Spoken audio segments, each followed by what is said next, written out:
Kia ora and welcome to the Niggly Niche Cast. I'm the Diggity Dude, Dr. Peppertoe Panther here with the wobbliest wildcard in existence, and we are going to be touching on some flying Kiwis from the wildcard and then rolling into Tall Blacks World Cup basketball just to discuss how their first two games have gone.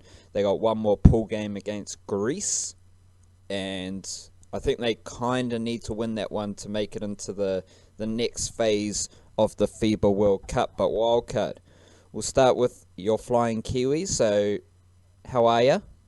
How am I? I would say, dangerously short of sleep to the point where I'm actually, instead of drinking tea this morning, I'm drinking coffee, which is very out of character. Oh, So on the coffee. I'm going to be bouncing off the walls in a second, mate. Reckless. I know.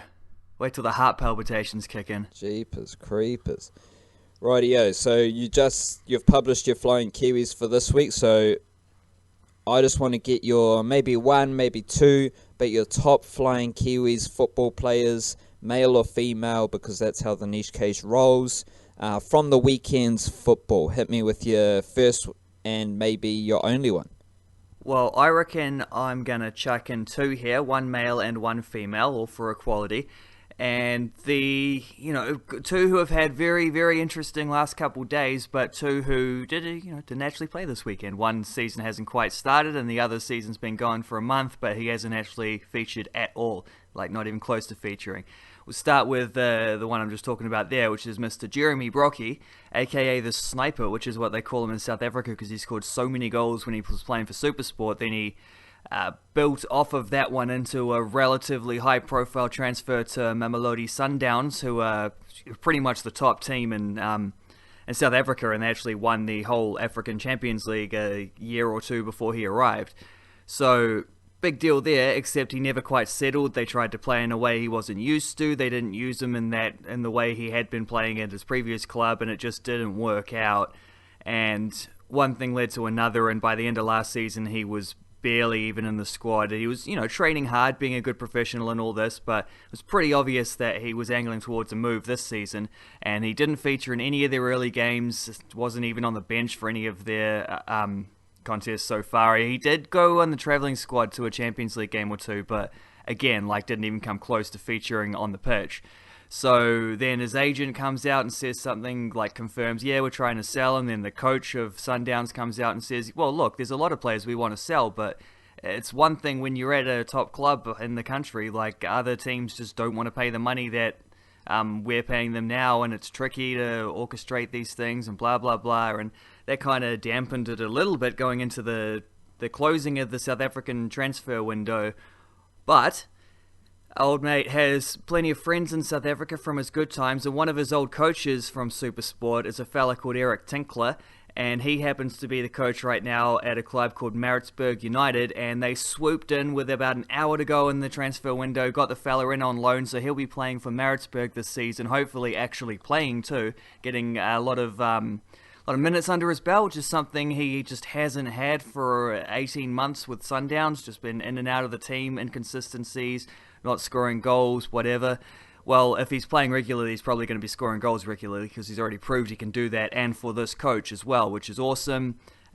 He's just signed for a team who haven't won a game yet for their first 4 Premier Soccer League games, so obviously they need something. They've only scored 1 goal in those 4 games, so signing a striker like Brockie is a big deal for them, so hopefully he'll be a big prominent guy. And I'll tell you what makes this even more exciting is the fact that also relatively recent signings for Maritzburg United, who go by the Team of Choice as their nickname, which I quite like that. I think it's pretty cool, that one.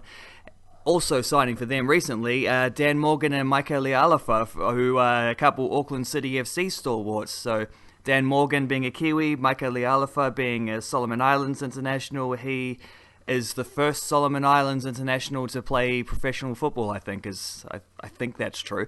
So bloody awesome there. A bit of a Kiwi Premiership reunion going down the line there.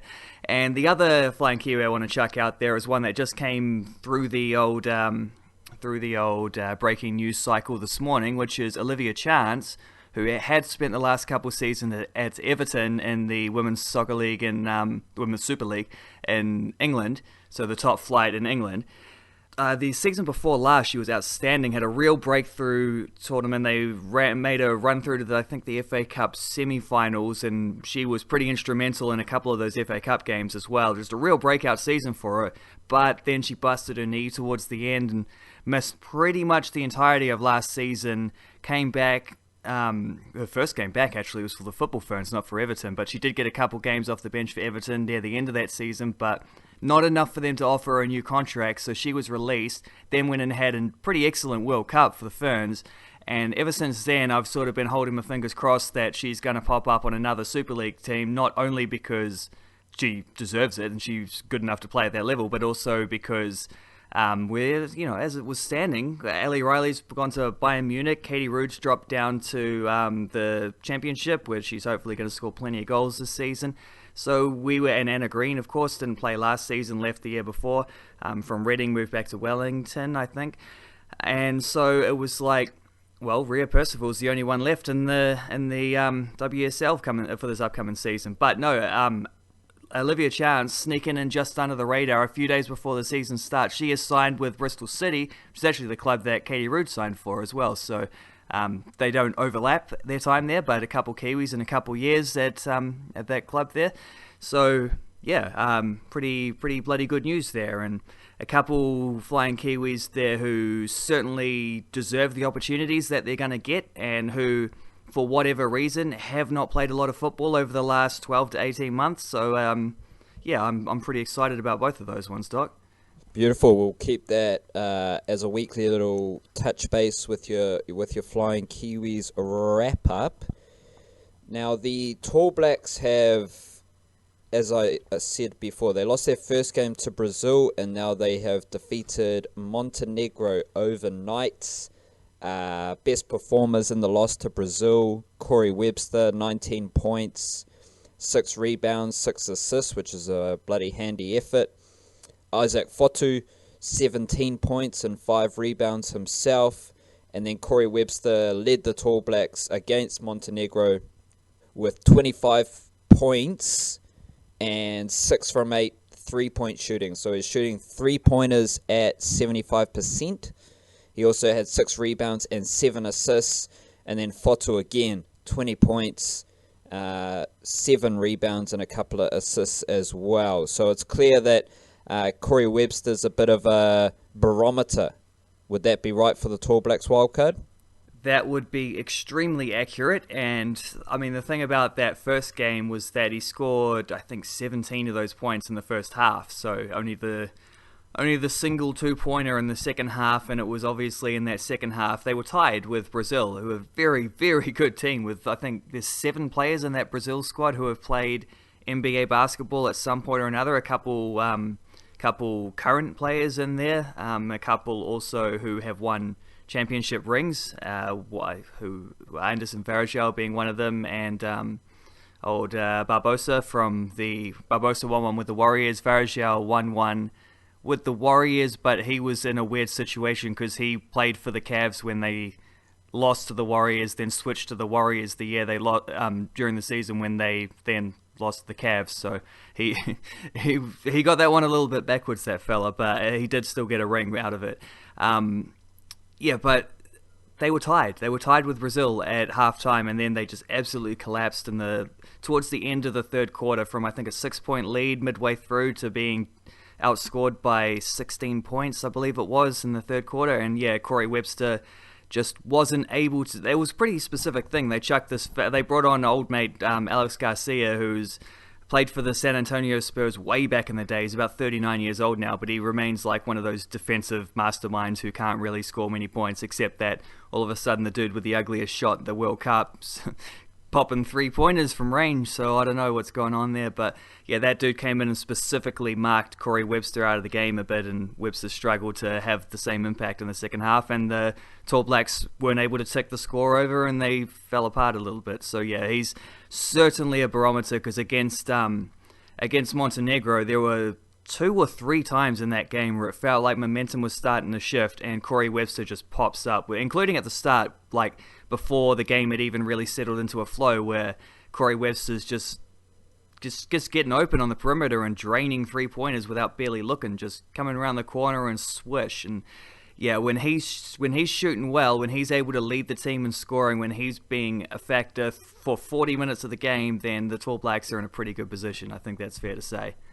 What are some trends that you're seeing, like when the Tall Blacks are playing well, they won a game against Montenegro, and then going back to some of their warm-up games as well, like what are the Tall Blacks doing outside of Corey Webster shooting well when they are playing close to their best, if not at their best? Like what's their style of basketball that you see?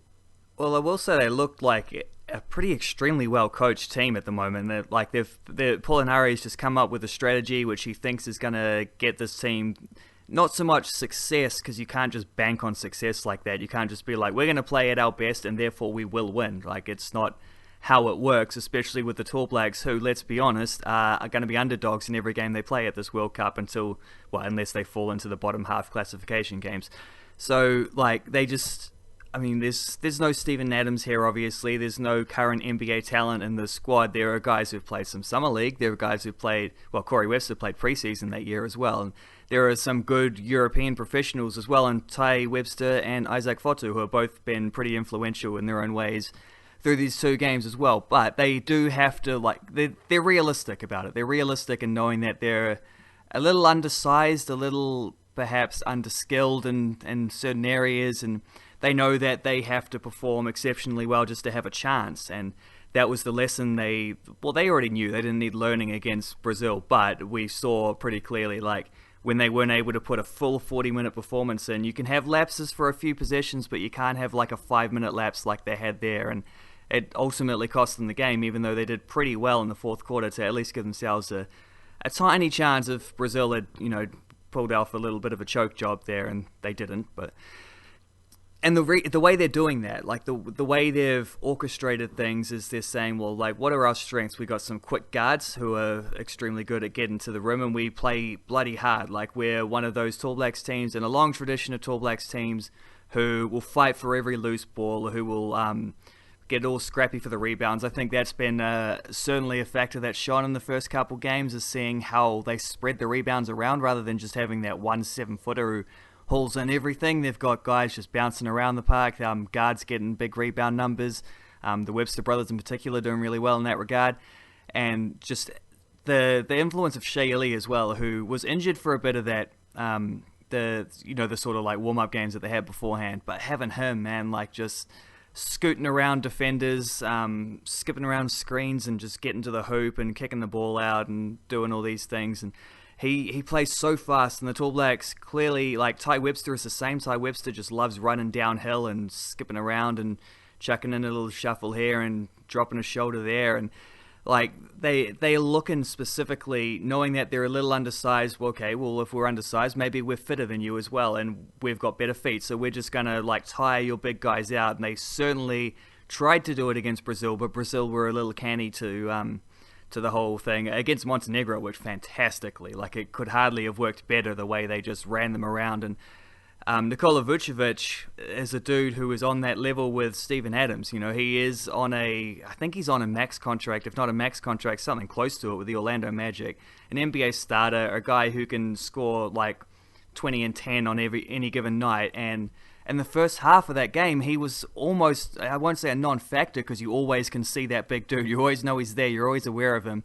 And to say he was a non-factor sort of suggests like the Tall Blacks just could ignore him. It wasn't that. It was that they played around him and played so well. He, obviously, being a guy as good as that, came into the game in the second half and was a much bigger influence. And you expect that. Like, you got to ride with those punches. But that's when guys like Corey Webster step up and start shooting. So a combination of all these things, just the ability to play fast, the ability to spread those sort of, I guess you say spread the stats around, but it's not like as simple as just you get a rebound.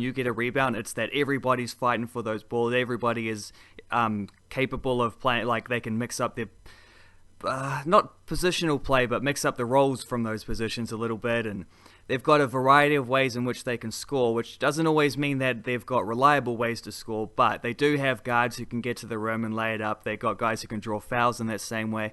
They've got a couple guys who have been shooting three-pointers. I think an underrated fella is Rob Lowe, who's been hitting them nicely. I think he missed his first 5 threes against Brazil, but he hit a couple late on in that game and then did really well in that same way against Montenegro. He was 2 for 4 from three-pointers in that game, so pretty useful, extremely useful, really. 50%, not a large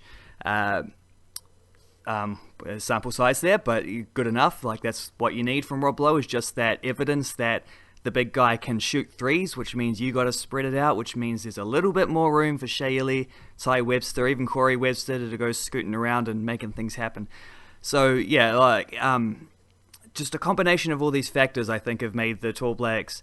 They were always a team that no one was going to underestimate because they've got a good record at World Cups. But yeah, seeing them executing in a lot of ways, it's not like they've been playing perfect as well. There's a few guys who are like Ty Webster can't shoot a three-pointer to save his life at the moment. Tom Abercrombie is just a mixture of unlucky and just like playing some bad misses in there. But man, I was so impressed by the way they played against Montenegro, and it wasn't an easy game. It was a game where they had that sort of third quarter blip towards the end there, but they managed to this time, compared to the one against Brazil where things got completely away from them. They were missing free throws, they were turning the ball over. Here they sort of understood that it was the game, like momentum was swinging against them. Montenegro were going on their best run of the game, but they were able to just keep the scoreboard ticking over, finding ways to score, slow the game down when they needed to, and doing the right things. And they held on by, I think they were 1 point up after the third quarter buzzer. So they just managed to cling on to that lead this time, as opposed to letting it just absolutely flood past them. And it made all the difference, because fourth quarter they come out, Corey Webster, couple buckets, bing. A few other guys, Abercrombie hit a 3, just guys like just chipping in, running away with it. They survived the bad part, they got through the good stuff, and came away with an essential victory for their World Cup chances. Yeah, just on the rebounds, 7 players had 3 or more rebounds versus Brazil, and then 6 players had 3 or more rebounds versus Montenegro. So as you alluded to, a lot of players are competing for the rebounds, and there's it's hard to box out one dude, let alone 3 dudes coming for the rebound or whatever it is. So that's effort. That's Kiwi kind of basketball, isn't it? Yeah, absolutely, and it's certainly something that they were always going to pride themselves on, and it's cool to see that, because this is not a full strength Tall Blacks team. And if you look at the 3 major players that are missing, there's a couple others that you could chuck in as well who just aren't there. I mean, it's hard to know where Jack Salt would fit into this team, for example, but certainly missing Steven Adams, obviously, big rebounder. Big, super strong guy, not necessarily a guy who gets the rebounds, at least not the way he's been playing alongside Russell Westbrook at the Thunder. We'll find out this season if that changes. But certainly a guy who will take care of the other team's big man. So, he's going to clear it up for those guards to have a little bit more of a chance. Of course, he played with a guard who averaged a triple-double, so there's evidence in that in itself. Also, not having Mika Vukona, defensive stalwart. The guy who sets the tone in that way, like the guy who just, all those effort plays, he's made an entire career out of those effort plays. And then along with that, Ruben Tarangi, also injured, also not available. I mean, the way he's improved since he went to Brisbane has been astounding, and he might well be the best defender on the Tall Blacks roster were he there, and he's not there. So to do what they're doing, like not even blinking, not even worrying about it, just picking up where they left off without, arguably, their 3 most influential sort of cultural and defensive-minded leaders is, we can't underestimate that factor as well. Ethan Rushbach was the kind of darling of the warm-up games, wasn't he? Hell yeah. You watch those games and he was buzzing around everywhere, and it was just kind of undeniable that he was decent. But he hasn't played a whole lot in the World Cup thus far. But just generally, who from outside the starting 5, so Ty Webster, Corey Webster, Tom Abercrombie, Rob Lowe, and Isaac Fotu, have started both games. So who off the bench, other than Shea Ili, you mentioned Shea Ili before as well, who's offering a bit of X factor and pizzazz to that just below Shea Ili level? Yeah, Shea Ili would be the obvious easy answer, so we won't go there. Rusbach is certainly a guy who's in that conversation. He played a lot against Brazil, scored 6 points. Played only 6 minutes, about a third of the time he played against Brazil, only about 6 minutes against Montenegro, also scored 6 points. So I guess matchup reasons, there's a little bit of funk there always. Every coach is aware of these things, so mixing it up a little bit. Toy Smith-Milner played a little bit more in that second game, I think. Almost doubled his minutes. So it has, like, beyond those sort of top 6 probably guys, they have mixed it up a little bit depending on like matchups and whatever. And I think I would have picked Finn Delaney to be this guy if I was predicting it, but to be honest, he hasn't really been a factor yet, and he the only bucket he scored in the first game came just after the final buzzer, so it didn't count, so he went scoreless. And then 2 points, both free throws, missed both his field goals in 6 minutes against Montenegro. So, yeah, I'm actually not really sure who to say. It probably is Ethan Rusbach, just because he has been a guy who can get open in the corner, and he's a very good shooter. And the fact that he doesn't have an NBL contract as things stand is a travesty, I repeat. Though it's not necessarily too late as well. Throw that one out there. So yeah, I'm not sure who it would be. I think that's an element that we've seen from both Montenegro and certainly from Brazil, who Brazil mixed their lineups up all over the show, and it was kind of the difference in that game was that Brazil at halftime, when they had to readjust because they realized they were in a much tougher game than perhaps they expected, they could just chuck in a guy like Alex Garcia, who hadn't played a second in the first half, and he came in and was the most influential player in the second half. So like they used a lot of different guys. They made sure, I think almost everyone scored a point for Brazil. Of just one fella who only played a little bit at the end who missed out. So that was their I don't want to say it's the difference, but it was certainly one of the differences, was that Brazil could just keep on rolling through options and lineups and rotations until they found something that clicked, like something that worked. And eventually they did, because they had such a deep roster they could allow that. Montenegro didn't have the same kind of deep roster, and they had similar things to the All Blacks, where you sort of do rely on your top guys a lot more than some of these other teams, because like you just don't have the option of being like, oh well, it's not your day, so maybe it'll be his day, we'll chuck him out there, we'll see how it goes. Like your top guys, you ride or die with them, because that's the difference between having a stacked deep NBA quality roster and not. And that's probably why Polonari has been a little bit sort of judicious with his guys, and some of those minutes between the first game and the second game have switched up pretty drastically, I guess, because you just got to gamble on who's going to be the guy. But yeah, in answer to your question, I think I will leave it with Ethan Rusbach, but there's a significant asterisk on that whole thing. Right, so their next game is against Greece. When's that game, Wildcat? I think it is on Friday, but I'll check for you. So Greece have won and lost a game. I think they lost to Brazil. Midnight on Friday.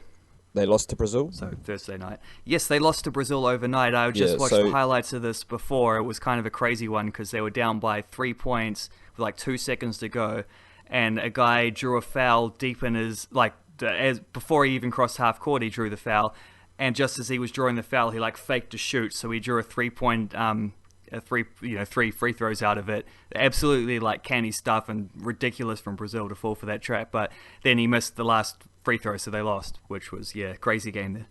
So is there much hope for the All Blacks that they can grab some points against Greece? Obviously Giannis Antetokounmpo is playing for Greece. So, and if Brazil have 2 wins, Greece have a win and a loss, and then the All Blacks have a win and a loss as well. So is there any chance there? Any chance against Greece, Wildcard? I think there probably is a chance. Everyone sort of talked up Greece as the faraway top team in the group because of the Giannis Antetokounmpo factor, and they have a couple other guys who are in that team who have NBA caliber talent. But I don't know. Like, I think that result was a bit of a wake up call that the World Cup doesn't always go the way people expect. I mean, America needed overtime to beat Turkey last night as well. It's tricky to judge. It's tricky to know which teams. Just because you got good players doesn't mean you're necessarily going to have a good team. And sometimes if you've got that one really, I mean, Nikola Vucevic was the best player on the court in terms of ability. In terms of NBA 2K ratings, he was the best player on the court against New Zealand, and we won that thing. So it's not always the most influential player. It's the I'd say the most influential couple players, because if you've got a few of them, then you can really make things happen. But one guy, I don't know, and Giannis hasn't been a huge. It's not like he's dropping triple doubles every game of this World Cup so far. So he didn't have to play a lot against Montenegro because they blew them out in the first half. But yeah, I don't know. I think maybe I just have a suspicion that the depth of the roster of Brazil is more important than that top end of having an NBA MVP. Like, perhaps if that was someone like James Harden or Steph Curry, those kind of NBA MVPs who are just like mechanical scorers, then maybe that would be more relevant at this kind of thing. But Giannis, who's just a master of everything, like a guy who just does a little bit of all those skills, who can fill up every aspect of the box score. I don't know, maybe it's not as... I mean, we're obviously going to be big outsiders in that game, and we deserve to be big outsiders because Greece are an excellent team. And yeah, the All Blacks knew what they were getting into when they came to this World Cup. But I don't know, I suspect that maybe Brazil...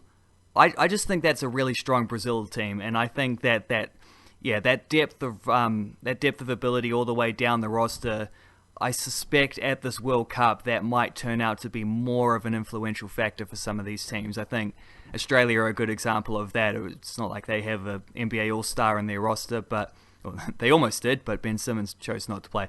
But yeah, they're so good, just like 1 through 12, that they're going to be on it every single night, and I suspect that might be a more relevant thing, and I suspect that Brazil might be the kind of team who could make a deep run in this, and maybe Greece might end up feeling a little bit disappointed by how things go. But that doesn't mean that we can beat them. We're still going to need to play better than we did against Montenegro. We're going to need to be pretty excellent. We're going to need to rely on some of those Greek guys to just have off days, and that's not going to be easy. So yeah, I don't know how to predict that. I don't think it's worth even trying to predict it, but it's not like we don't have a chance. Of course we got a chance. Fabulous. We'll wrap it up there, Wildcard. And if you are enjoying this and you're enjoying listening to the Nishcast, jump on Patreon, support us directly on Patreon. Otherwise, just your like, subscribe, rate, and reviews are always welcome. We are going to record our third Patreon podcast today, so check that out. It's going to be open for everyone, and then after this, all of those Patreon podcasts are specifically, strictly, only for our Patreon. So stay beautiful around Aotearoa, help each other, stay generous and grateful, and we'll see you on the flip side. Cheer.